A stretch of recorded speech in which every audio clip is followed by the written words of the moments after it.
ಹರೇ ಕೃಷ್ಣ.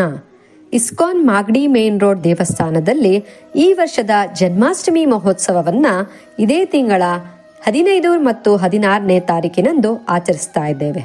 ಈ ಶುಭ ಮಹೋತ್ಸವಕ್ಕೆ ತಾವೆಲ್ಲರೂ ಬಂದು ಭಗವಂತನ ಕೃಪೆಗೆ ಪಾತ್ರರಾಗಬೇಕು ಅಂತ ಕೇಳ್ಕೊಳ್ತಾ ಇದ್ದೇವೆ.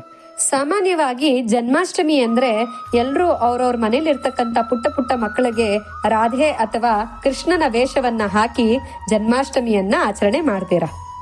ಇವತ್ತಿನ ವಿಡಿಯೋದಲ್ಲಿ ನಾವು ಜನ್ಮಾಷ್ಟಮಿಯನ್ನ ಹೇಗೆ ಆಚರಿಸೋದು ಅನ್ನೋದರ ಬಗ್ಗೆ ತಿಳ್ಕೊಳ್ಳೋಣ. ಪೂರ್ಣ ಪುರುಷೋತ್ತಮನಾದಂತಹ ದೇವೋತ್ತಮ ಪರಮಪುರುಷನಾದ ಎಲ್ಲಾ ಜೀವಿಗಳ ಹೃದಯದಲ್ಲಿ ಪರಮಾತ್ಮನಾಗಿ ನೆಲೆಸಿರುವ ಭಗವಂತ ಕೃಷ್ಣನ ಆವಿರ್ಭಾವ ದಿನವೇ ಜನ್ಮಾಷ್ಟಮಿ. ಭಗವಂತನ ವಿಶೇಷ ಕೃಪೆಗೆ ಪಾತ್ರರಾಗೋಕೆ ಜನ್ಮಾಷ್ಟಮಿಯ ದಿನ ಬಹಳ ಮುಖ್ಯವಾಗಿದೆ. ಅವತ್ತಿನ ದಿನ ಒಂದು ಗಳಿಗೆನೂ ಕೂಡ ವ್ಯರ್ಥ ಮಾಡಬೇಡಿ. ಪ್ರಮುಖವಾಗಿ ಜನ್ಮಾಷ್ಟಮಿ ಎಂದು ಮಾಡಲೇಬೇಕಾಗಿರತಕ್ಕಂತ 5 ವಿಷಯಗಳ ಬಗ್ಗೆ ತಿಳ್ಕೊಳ್ಳೋಣ. ಮೊದಲನೇದಾಗಿ ಬೆಳಗ್ಗೆ ಬ್ರಹ್ಮಮುಹೂರ್ತದಲ್ಲಿ ಎದ್ದು, ಅಂದ್ರೆ ಬ್ರಹ್ಮಮುಹೂರ್ತ ಅಂದ್ರೆ ಸೂರ್ಯೋದಯಕ್ಕೆ 1:30 ಗಂಟೆ ಮೊದಲು ಎದ್ದು ಸ್ನಾನಾದಿಗಳನ್ನ ಮುಗಿಸಿ ಭಗವಂತನಿಗೆ ಮಂಗಳಾರತಿಯನ್ನ ಮಾಡೋದು. ಈ ಮಂಗಳಾರತಿಯನ್ನ ನೀವು ಮನೆಯಲ್ಲೂ ಕೂಡ ಮಾಡಬಹುದು, ಇಲ್ಲ ಅಂದ್ರೆ ಹತ್ತಿರದ ಇಸ್ಕಾನ್ ದೇವಾಲಯಕ್ಕೆ ಬಂದು ಅಲ್ಲಿ ನಡೆಯುವಂತಹ ಮಂಗಳಾರತಿಯಲ್ಲಿ ಕೂಡ ಭಾಗವಹಿಸಬಹುದು. ನಮ್ಮ ದೇವಸ್ಥಾನದಲ್ಲಿ ಬೆಳಗ್ಗೆ 4:15 5:15 ಮಂಗಳಾರತಿ ಕಾರ್ಯಕ್ರಮ ನಡೆಯುತ್ತೆ. ತಾವೆಲ್ಲರೂ ಕೂಡ ಬಂದು ಭಕ್ತರ ಸಮೂಹದಲ್ಲಿ ಮಂಗಳಾರತಿಯ ಕಾರ್ಯಕ್ರಮದಲ್ಲಿ ಭಾಗವಹಿಸಬಹುದು. ಎರಡನೇ ವಿಷಯ, ಹರೇ ಕೃಷ್ಣ ಮಹಾಮಂತ್ರವನ್ನ ಕೊನೆಯ ಪಕ್ಷ 108 ಬಾರಿ ಜಪಿಸೋದು. ನಿಮಗೆ ಜಪ ಮಾಡೋದಕ್ಕೆ ಬರೋದಿಲ್ಲ ಅಂತಂದ್ರೆ ನೀವು ಮಂದಿರಕ್ಕೆ ಬಂದ್ರೆ ಹೇಗೆ ಜಪಮಣಿಯನ್ನ ಉಪಯೋಗಿಸಿ ಜಪ ಮಾಡಬಹುದು ಅನ್ನೋದನ್ನ ನಾವು ತಿಳಿಸಿಕೊಡ್ತೇವೆ.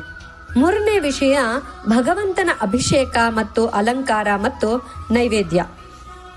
ಭಗವಂತನಿಗೆ ವಿಶೇಷವಾಗಿ ನಿಮ್ಮ ಮನೆಯಲ್ಲಿ ಕೃಷ್ಣನ ಯಾವುದೇ ವಿಗ್ರಹಗಳನ್ನಿಟ್ಟು ಪೂಜಿಸ್ತಾ ಇದ್ರೆ ಜನ್ಮಾಷ್ಟಮಿ ಎಂದು ವಿಶೇಷವಾಗಿ ಅಭಿಷೇಕವನ್ನ ಮಾಡಿ, ನಂತರ ಹೊಸ ವಸ್ತ್ರಗಳಿಂದ ಭಗವಂತನಿಗೆ ಅಲಂಕಾರ ಮಾಡಿ, ನಂತರ ಹೂಗಳಿಂದ ಅಲಂಕಾರ ಮಾಡಿ, ಈ ರೀತಿಯಾಗಿ ಪೂಜಾ ವೇದಿಕೆಯನ್ನ ಸಿದ್ಧಪಡಿಸಿಕೊಂಡು ಆರತಿಯನ್ನ ಮಾಡಬಹುದು. ಸಾಮಾನ್ಯವಾಗಿ ಇಸ್ಕಾನ್ ಮಂದಿರಗಳಲ್ಲಿ ಹಲವಾರು ಬಗೆಯ ನೈವೇದ್ಯ ಮಾಡಲಾಗುತ್ತೆ. ನಮ್ಮ ದೇವಾಲಯದಲ್ಲಿ ವಿಶೇಷವಾಗಿ 56ಕ್ಕೂ ಹೆಚ್ಚು ಬಗೆಯ ಪದಾರ್ಥಗಳನ್ನ ಭಗವಂತನಿಗೆ ನೈವೇದ್ಯ ಮಾಡಲಾಗುತ್ತೆ. ಯಾವ ಯಾವ ಪದಾರ್ಥಗಳು ಕೃಷ್ಣನಿಗೆ ಇಷ್ಟ? ಎಲ್ಲರಿಗೂ ಗೊತ್ತಿರೋ ಹಾಗೆ ಕೃಷ್ಣನಿಗೆ ಬೆಣ್ಣೆ ಅಂದ್ರೆ ಬಹಳ ಇಷ್ಟ. ಬೆಣ್ಣೆಯನ್ನ ನೀವು ನೈವೇದ್ಯ ಮಾಡಬಹುದು. ಅದರ ಜೊತೆಗೆ ಹಾಲಿನಿಂದ ಮಾಡಿರ್ತಕ್ಕಂತ ಎಲ್ಲಾ ಸಿಹಿ ಪದಾರ್ಥಗಳು ಕೂಡ ಕೃಷ್ಣನಿಗೆ ಇಷ್ಟ, ಅದನ್ನು ಕೂಡ ನೀವು ನೈವೇದ್ಯ ಮಾಡಬಹುದು. ಹಾಗೇನೆ ನಿಮ್ಮ ಸಂಪ್ರದಾಯಕ್ಕೆ ಅನುಗುಣವಾಗಿ ಯಾವುದೇ ಒಳ್ಳೊಳ್ಳೆ ತಿನಿಸುಗಳನ್ನ ನಿಮಗೆ ಮಾಡೋದಕ್ಕೆ ಬರುತ್ತೆ ಅಂದ್ರೆ ಅದನ್ನೆಲ್ಲಾ ಕೂಡ ನೀವು ಮಾಡಿ ಭಗವಂತನಿಗೆ ಭಕ್ತಿಯಿಂದ ಎಲ್ಲಾ ಬಗೆಯ ತಿನಿಸುಗಳ ಮೇಲೆ ಒಂದೊಂದು ತುಳಸಿ ದಳವನ್ನ ಇಟ್ಟು ನೈವೇದ್ಯ ಮಾಡಬಹುದು. ಮುಂದೆ 4ನೇ ವಿಷಯವನ್ನ ತಿಳ್ಕೊಳ್ಳೋಣ. 4ನೇ ವಿಷಯ ಏನಂತಂದ್ರೆ ಉಪವಾಸವನ್ನ ಮಾಡೋದು. ಜನ್ಮಾಷ್ಟಮಿ ಎಂದು ಉಪವಾಸ ಮಾಡೋದ್ರಿಂದ ಯಾವ್ಯಾವ ಫಲ ಸಿಗುತ್ತೆ ಅನ್ನೋದ್ರ ಬಗ್ಗೆ ನೋಡೋಣ. ಮೊದಲನೇದಾಗಿ ಬ್ರಹ್ಮವೈವರ್ತ ಪುರಾಣದಲ್ಲಿ ಹೇಳಲಾಗಿದೆ, ಏಕಾದಶೀನಾಂ ವಿಂಶಾತ್ಯಾಹ ಕೋಟ್ಯೋ ಯಃ ಪರಿಕೀರ್ತಿತಃ ಸ ಭವೇತ್ ಜನ್ಮಾಷ್ಟಮಿ ತುಲ್ಯಃ ಸರ್ವ ಪಾಪ ಪ್ರಣಾಶನಃ. ಅಂದ್ರೆ ಅರ್ಥ, ಯಾರು ಜನ್ಮಾಷ್ಟಮಿಯ ಉಪವಾಸ ಮಾಡ್ತಾರೋ 20 ಕೋಟಿ ಏಕಾದಶಿ ಮಾಡಿದಷ್ಟು ಫಲಕ್ಕೆ ಅರ್ಹರಾಗ್ತಾರೆ. ಸಾಮಾನ್ಯವಾಗಿ ನಮಗೆ ನಮ್ಮ ಆಯುಸ್ಸು 100 ವರ್ಷ ಇದೆ ಅನ್ಕೊಳ್ಳಿ. 100 ವರ್ಷದಲ್ಲಿ ತಿಂಗಳಿಗೆ 2 ಏಕಾದಶಿ ಅಂದ್ರೆ ವರ್ಷಕ್ಕೆ 24 ಏಕಾದಶಿ. 24 ಏಕಾದಶಿ ಇಂಟು 100 2400 ಏಕಾದಶಿ. ನಾವು 100 ವರ್ಷ ಬದುಕಿದ್ದು 100 ವರ್ಷನೂ ನಾವು ಏಕಾದಶಿ ಮಾಡ್ತೀವಿ ಅಂದ್ರೆ ಹೆಚ್ಚಿಗೆ ಅಂದ್ರೆ ನಾವು 2400 ಏಕಾದಶಿಯನ್ನ ಮಾಡಬಹುದು. ಆದ್ರೆ ಒಂದೇ ಒಂದು ಜನ್ಮಾಷ್ಟಮಿಯ ವ್ರತವನ್ನ ಪಾಲನೆ ಮಾಡೋದ್ರಿಂದ ನೀವು 20 ಕೋಟಿ ಏಕಾದಶಿ ವ್ರತದ ಆಚರಣೆ ಮಾಡಿದಷ್ಟು ಫಲವನ್ನ ಪಡ್ಕೋಬಹುದು. ಎರಡನೇದಾಗಿ ಅವರ ಮನೆಯಲ್ಲಿ ಲಕ್ಷ್ಮೀದೇವಿ ನಿವಾಸ ಮಾಡ್ತಾರೆ. ಹಾಗೇನೆ ಮೂರನೇದಾಗಿ ಅವರನ್ನ ಮನುಷ್ಯರಲ್ಲೇ ಅತ್ಯಂತ ಶ್ರೇಷ್ಠರೆಂದು ಪರಿಗಣಿಸಲಾಗತ್ತೆ. ಹಾಗೇನೆ 4ನೇದಾಗಿ ಅವರ ಜೀವನದಲ್ಲಿ ಎಲ್ಲಾ ಯಶಸ್ವಿಯಾಗತ್ತೆ. ಇದಿಷ್ಟು ಜನ್ಮಾಷ್ಟಮಿಯ ವ್ರತವನ್ನ ಪಾಲನೆ ಮಾಡೋದ್ರಿಂದ ಸಿಗುವಂತ ಫಲಗಳು.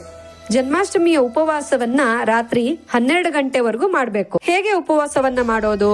4 ಹಂತಗಳಲ್ಲಿ ನಾವು ಉಪವಾಸವನ್ನ ಮಾಡಬಹುದಾಗಿದೆ.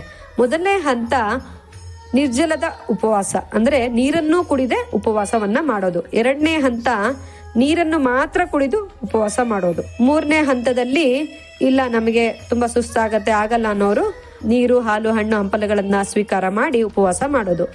ಇಲ್ಲ ಇದೂ ಆಗೋದಿಲ್ಲ ಅಂದ್ರೆ 4ನೇ ಹಂತದಲ್ಲಿ ಏಕಾದಶಿ ಪ್ರಸಾದ ಅಂದ್ರೆ ಧಾನ್ಯಗಳಲ್ಲದೆ ಇರುವಂತಹ ತರಕಾರಿಗಳು ಅವನ್ನೆಲ್ಲ ಬೇಯಿಸಿ ತಿನ್ನುವಂಥದ್ದು. ಈ ರೀತಿಯಾಗಿ 4 ಹಂತದಲ್ಲಿ ಉಪವಾಸವನ್ನ ಪಾಲನೆ ಅವರವರ ಶಕ್ತಿಗನುಸಾರವಾಗಿ ಉಪವಾಸವನ್ನ ಮಾಡಬಹುದು. 5ನೇ ವಿಷಯ ಭಕ್ತರ ಸಂಘದಲ್ಲಿ ಭಗವಂತನ ಸೇವೆಯನ್ನ ಮಾಡೋದು.